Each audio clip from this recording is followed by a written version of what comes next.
In this tutorial, we're going to talk about the fake parent component in GroKit Core. First, I'm going to create a basic cube and call it target. I'm also going to create a sphere and call it child object.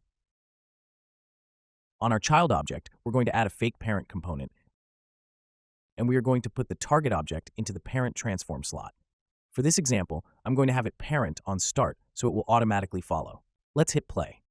If I grab my target object and I move it around, you can see that our child object follows the parent target if I rotate it and if I move it.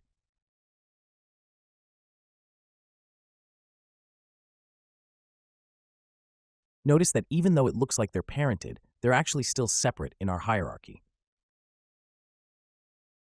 If I want to constrain the rotation or position axes, I can manipulate the different options in the fake parent component and get different behaviors. Experiment with different combinations of these parameters to achieve different effects.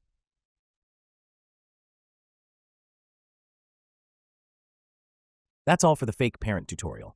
Check out our other tutorials for more.